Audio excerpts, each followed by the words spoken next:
Environment ministry यहाँ हर state को लिख रही है कि आप बताओ किसको मारना है, हम इजाजत दे देंगे। वो राज्य सरकार के प्रस्ताव को मंजूरी देती है। ये केंद्र सरकार का कार्यक्रम नहीं है, ये कानून पहले से बना हुआ है।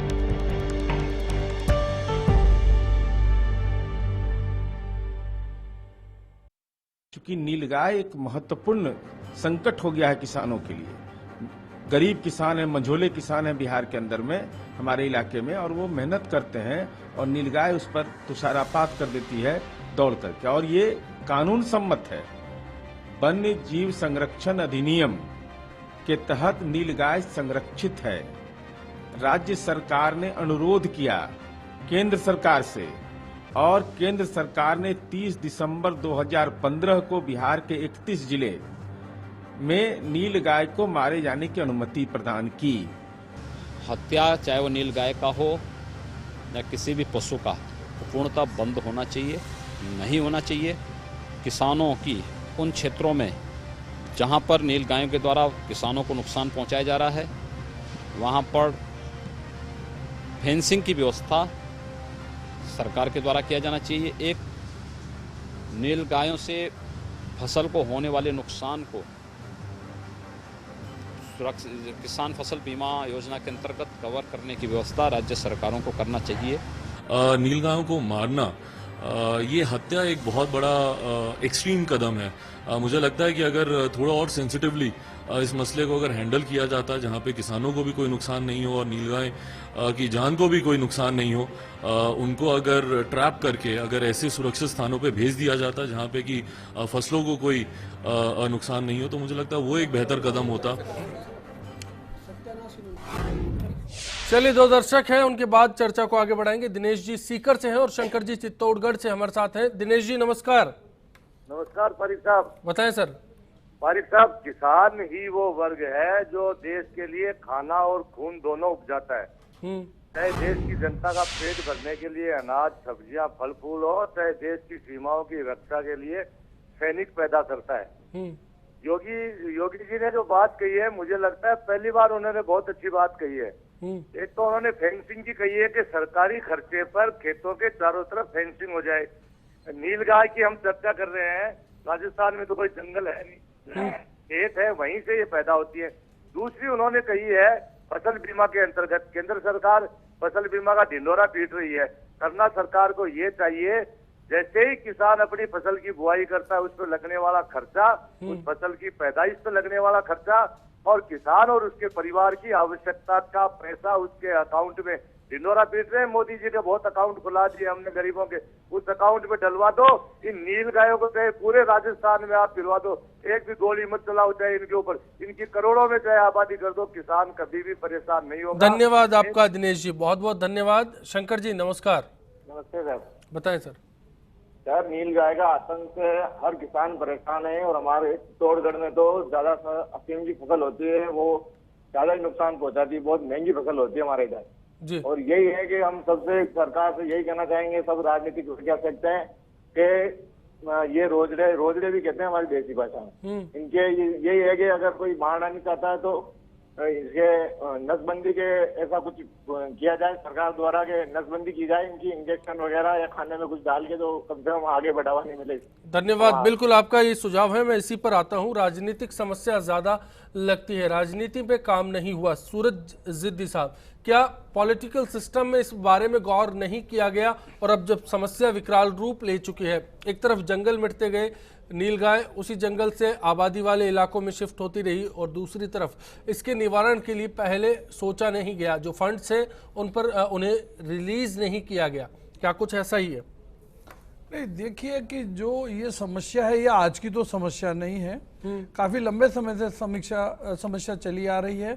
पहला तो इस पर राजनीतिक निर्णय कभी पारदर्शी नहीं हुआ।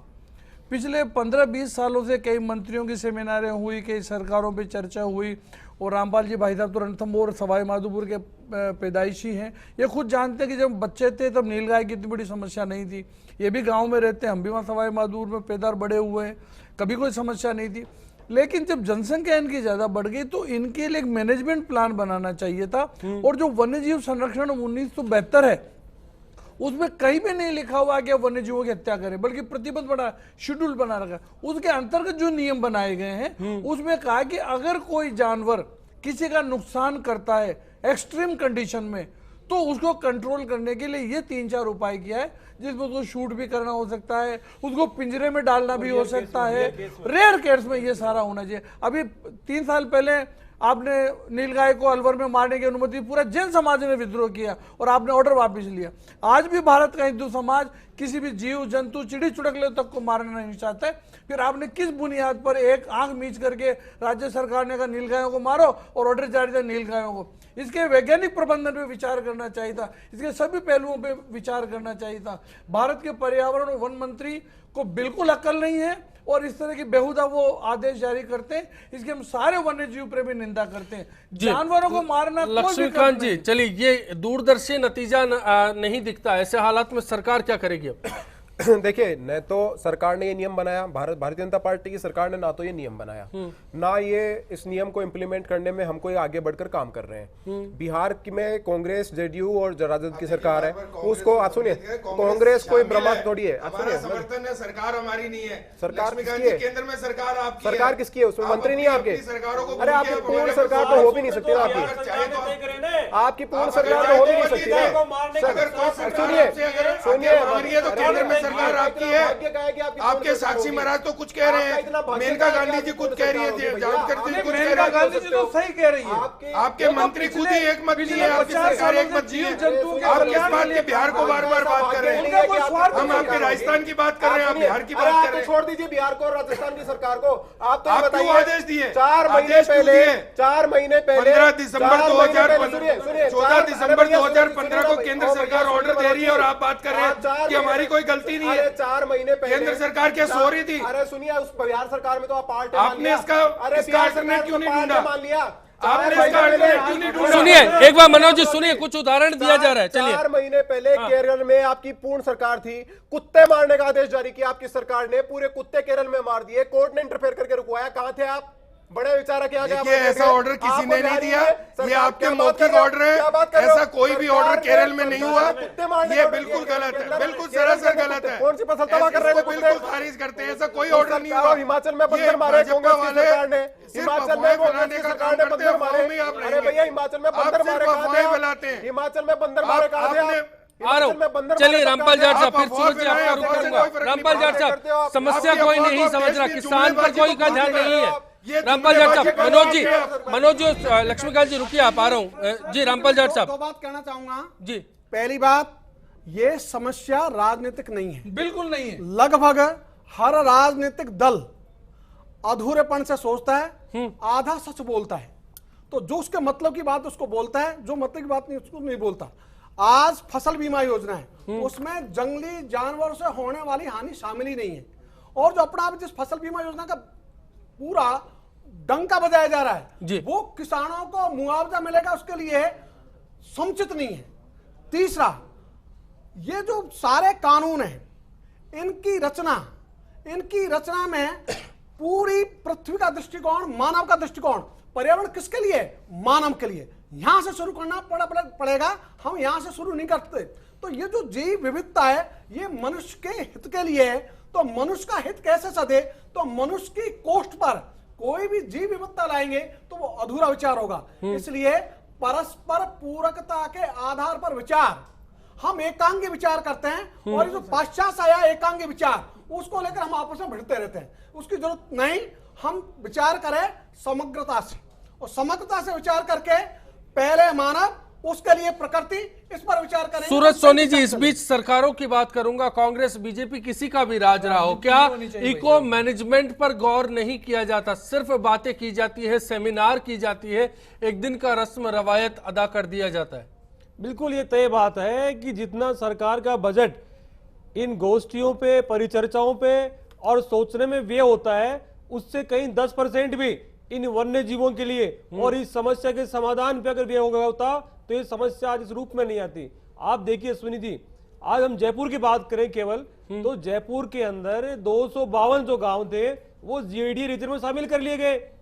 और इस बार 2011 में जितनी गोचर भूमि थी इन गांवों की, उनमें या तो सरकारी कॉलोनियां बसा दी गई या विभिन्न संस्थाओं को ओबलाइज के रूप में उनको दे दिया गया।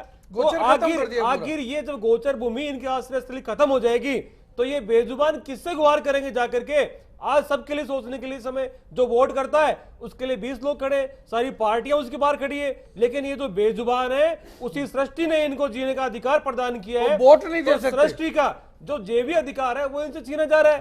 जाहिर है ऐसे में सीरियस कौन है और इसका रास्ता क्या होना चाहिए? ओबलाइज करना कहां तक उचित है इन जीव जंतुओं के लिए? आप देखिए ऊंट लुप्त हो गए राजस्थान से। जो 19वीं पशु गणना हुई थी, 19वीं पशु गणना के बाद में राजस्थान में लगातार प्रतिवर्ष 10% ऊंट का क्षय हुआ है। ऊंट के बाद में भेड़ खत्म हो गई। जो हमारे पालतू जीव थे वो लगातार लुप्त होते जा रहे हैं। और अब ये जो बार बार बातें कर रहे हैं केवल आंकड़ों के अंदर, वन विभाग के झूठे आंकड़े और कुछ जो क्रूरतम संगठन है उनके दिए आंकड़े, किसी भी कीमत पे मैं ये चाह रहा हूं कि वन्य जीवों की जो संख्या है वो बढ़ नहीं रही है, लगातार कम हो रही है। उसके बावजूद सारा ध्यान साफ शूटर को लगाया जा रहा है। और किस तरीके से लोगों का मनोरंजन, आप देखिए किस तरीके से अभी बिहार की स्थिति मैं देख रहा हूं आपके इस पे जी टीवी पे कि निश्चित तौर पर चिंता के हालात है, लेकिन इसका निवारण क्या होगा और किसको सोचना होगा, कदम किसका होगा? ब्रेक लूंगा, ब्रेक के बाद लौटेंगे आखिरी दौर में। साथ ही आज के सवाल पर आपकी राय क्या आती है, ब्रेक के बाद देखेंगे। किसी भी प्रकार के जानवर का, चाहे हिंसक से हिंसक जानवर हो, उसका शिकार जो कर रहे हैं लोग, उन पर रोक लगनी चाहिए। और सरकार को कभी भी ऐसा नहीं चाहिए करना चाहिए कि जानवर को मारने की इजाजत दी जाए। तरफ तो जीव को बचाने का काम कर रही है सरकार और दूसरी तरफ उस पर मारने के आदेश जारी कर रही है, ये गलत है।